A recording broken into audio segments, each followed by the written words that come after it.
Welcome to the Small Business Spoonfuls podcast, a laid-back discussion of the serious HR topics and trends of today. Brought to you by HelpDeskSuites.com, hosted by Lisa Smith and Mason Merrill. Welcome to another edition of Small Business Spoonfuls. I'm Lisa Smith. And I'm Mason Merrill. And today we are talking about some breaking news from the Department of Labor. We had a release yesterday, which was actually the 27th of August. And this release answers three really big questions that employers have been asking about school reopening and how it relates to payment under the FFCRA. Yeah, so this is a big topic, especially right now, because as we all know, schools just started. Parents are trying to figure out how to navigate this, and with the paid leave and things like that, employers are trying to figure out how to navigate their employees as well through this. So the FAQs issued yesterday, or the 27th, this came out a week later, but are covering whether employees qualify for paid leave when a child attends a school operating on an alternate day basis, a parent that chooses remote learning when in-person instruction is available, and when school begins the year with remote learning, but may shift to an in-person instruction if conditions obviously change. So this is basically what we're going to be covering on this show today, and there's three questions in particular. Yeah, and so I just want to stress how important these questions have been. And I want to give a little shout out to our team over here at HelpDeskSuites.com, because we've been getting these questions and we've been saying, based on what we know, our best guess about how these things will be handled is this. And it turns out that the DOL has said exactly what we've been saying. So I feel really good about our support team and how we've been handling those things. So let's just dive right into the first question and let's walk through the basics. Okay, so here's the format. I'll ask the question and you'll kind of just discuss it, what the DOL's opinion is on it. So the first question is, my child's school is operating on an alternate day or other hybrid attendance basis. The school is open each day, but students alternate between days attending school in person and participating in remote learning. Are they permitted to attend school only in their allocated in-person attendance days? May I take paid leave under the F.F.C.R.A. in these circumstances? Okay, so this has been a very, very big deal, because we started out with, I think the first state to talk about this like a month ago was Virginia. And they were saying, we're going to do this hybrid thing and it's going to be days on and off. And how are we going to do FFCRA pay? Because just to recap, the FFCRA says that employees with children, of course, are eligible when the schools are closed or the daycares are unavailable due to COVID-19 reasons, that they're eligible for up to 10 weeks of paid leave at 2/3 their regular pay based on the normal schedule that they would work. Now, they also have 2 weeks that they could use if they haven't already burnt through it of paid sick leave that covers the same situation. So there could be a total of 12 weeks pay, right? Now, people were asking, though, what if like full weeks aren't the issue? What if my kids go to school on Tuesdays and Thursdays, but Monday, Wednesday, and Friday, I have no school because we're on this hybrid virtual in-person schedule? So the DOL has answered that question, and they said, yes, you're eligible to take paid leave under the FFCRA on school days when your child is not permitted to attend school in person and must instead engage in remote learning, as long as you need the leave. Get this, as long as you need the leave to actually care for your child during that time, and only if no other suitable person is available to do so. So for purposes of the FFCRA and its implementing regulations, the school is considered to be effectively closed to your child on the days that he or she cannot attend in person, and you may take the paid leave under the FFCRA on each of your child's remote learning days. But I want to be very careful with you here that it says only if there's no other suitable person to, watch your child and to oversee this virtual learning in your place. Yeah. So how do they prove this? Is there any proof they have to provide to show the employee has to show in these cases? That has been the big question. If I had the answer to that, I would probably be super rich because the DOL has not given us that level of guidance. They have given us some guidance that said this is what you need to document in order to make sure that you qualify for tax rebates. Because as we know, when an employer pays out leave under the FFCRA, they get a tax rebate on this. So it's supposed to be dollar for dollar that they get back. So on the long run, it doesn't come out of their pockets, right? So the documentation, though, is very loose. And the court case that was decided about a month ago out of New York State told us that our documentation at the outset of the leave anyway cannot be hard pressed and mandatory, that we have to give people some time to work through the documentation, like whatever that means to you. And so a lot of this is very vague. And so what we're telling employers is to get a statement from the employee that says, these are the days. There can be something on a website you could probably print off or save to a PDF and, keep in a file. And then the statement from the employee that said, these are the days that the school is closed and I don't have other care. Now, they may have other care that you don't even know about, and they're just taking paid time off. And unfortunately, that's the way the law is written.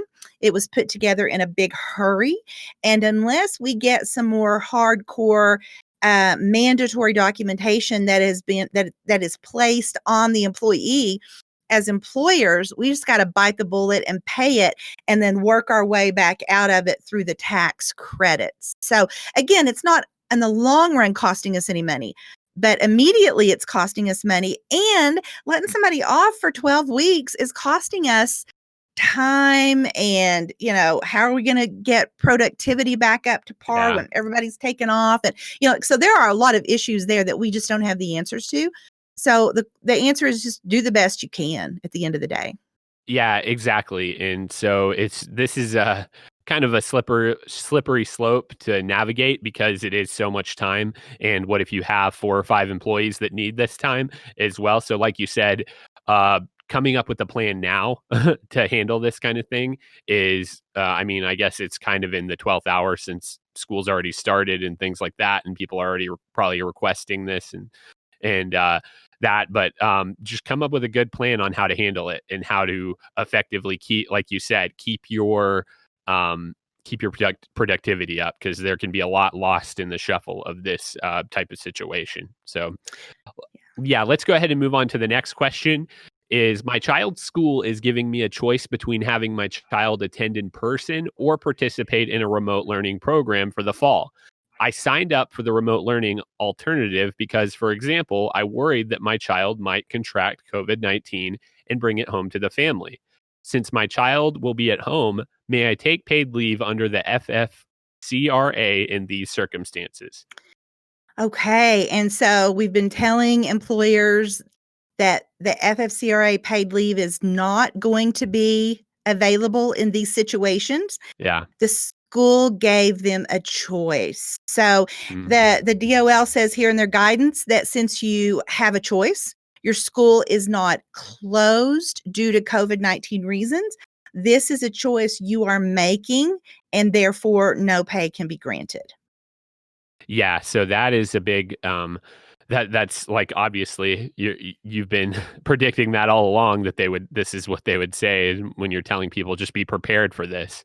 Um but that's a big help to employers as well, because like if they have to take leave, there's no payment. And so that's a big security thing, because a lot of schools in our area especially are open. So like in Texas, where it's a pretty open state, kids are going back to school and things like that. So that's something the DOL that's a big clarification in my opinion. Yeah, it is. And the DOL went on to say, just to kind of make the contrast and comparison, that if because of COVID-19, your child is under quarantine orders, or has been advised by a healthcare provider to self-isolate or to self-quarantine, you may be eligible to take the paid leave to take care of him or her. And this would be, though, considered under the 10 days of the emergency paid sick leave, but not under the school closures piece. So Yeah. they give you some links to go take a look at. I definitely encourage you to go out to helpdesksuites.com, hit the blog link at the top of our website, and then read this for yourself. And we have Yeah. links there so that you can go and take a look at the specifics on that as well. Yeah. And you can check out below in the show notes as well to check out for that link. Look at that link too. For this blog post. So, okay. So the next question is, my child's school is beginning the school year under a remote learning program out of concern for COVID-19, but as announced, it will continue to evaluate local circumstances and make a decision about reopening for in-person attendance later in the school year. May I take paid leave under the FFCRA in these circumstances? Yeah, and sure, because the bottom line is the school's closed. Yeah. So you've been forced into remote learning. There is no choice, like we had in the first question. There's no choice. Your school is closed. If at some point in the future the school says, "Okay, we've evaluated everything and we're opening up," well, Yeah. then we're going to revert back to question number 1 or question number 2 to kind of weigh out, Yeah. are we being given a choice? Are we being mandated one way or the other, and so forth? Yeah.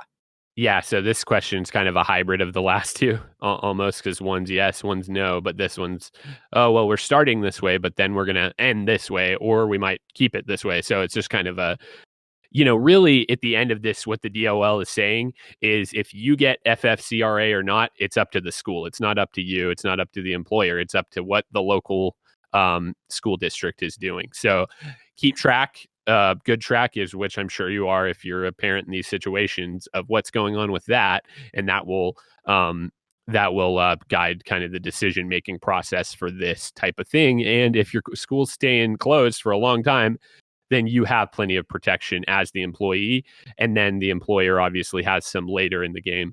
But and then as well as if you're the employer in the situation of a employee who doesn't want to come to work because they're scared to send their kid to school, there's really no help you can give them in that circumstance other than that 10 days as you talked about. Yeah, and we also just wanna make it very, clear that the FFCRA, all of this paid leave stuff we're talking about, this all shuts down December 31st. Yeah. So, unless Mhm. we get an extension through Congress or an executive order or, something like that, we don't know what's gonna happen with the election. I mean, like, there are a lot of things that could take place here, but as it's written right now, this all shuts down at the end of the year. So, I kind of expect to see some other provision in 2021. I don't know if it'll be January or later on, and it will also depend on how COVID-19 progresses. They're saying there may be a vaccine by the end of the year that may change the way all of this looks. And there may be new requirements that we have to look at and examine and so forth for schools and being out of school. And like, we can't even begin to think about what that might be because it's just speculation. But what I can say is that if you've got someone who right now has 12 weeks and they don't start using it until November, they can't carry that 12 weeks over into 2021. Right now, it As of all right now. shuts down. Yeah. Yeah, as of right now, and that's not to Yeah. say there won't be an extension to this or whatnot. So, like we've been saying since COVID began, there's so many variables in this whole thing, whether or not, there's going to be a vaccine that's going to like pretty much take all this away if you have the vaccine, supposedly, so there's so many variables going on with this. Just to make sure you're keeping up with the news. If you're a help desk member, come to our COVID-19 page. We keep you updated on all the good stuff there, and with everything we've got. So just keep an eye for us. Keep an eye on the news. And just try to make good decisions as the employer and the employee, and be flexible, as flexible as we can with each other, so we don't end up in court. Yeah, I know, right? And, I was also gonna say that we talk about, breaking news and the newest regulations a lot. we go into the deep dive of it in our boss calls. So if you're one of our boss calls members, then look out for those topics to be as the end of the year approaches. We're going to be having the updates and what the lawmakers are saying about 2021 and if there will be provisions. And if you're not yet a member, check it out at the end of the video. We've got some information on how you can come sit in on boss calls and join us, because that's where we do the deep dive. So we definitely want to take a look at that together. In these big topics, when they come out with news and things like that too, we bring in a lawyer to do the talking for us, so that's 90 minutes to sit down with a lawyer for the price we offer it at is unheard of. So come check us out over there, and I hope everybody's staying safe out there, and I think that'll wrap us for this one. Okay, well, sounds good to me. Well, thanks, Mason. I appreciate your input today, and until we see you all next time, I'm Lisa Smith. And I'm Mason Merrill. Be Audit Secure. If you would like to learn more about us, head over to helpdesksuites.com. There, we have the essential training and support you need to keep up with ongoing legal changes, as well as maintain a solid HR and employment law compliance. Help Desk Suite Deluxe is your help desk for HR. Inside, you'll have access to all the apps you need, such as our job description writer, employee handbook creator, special calculators, support, and a community of the smartest HR pros around.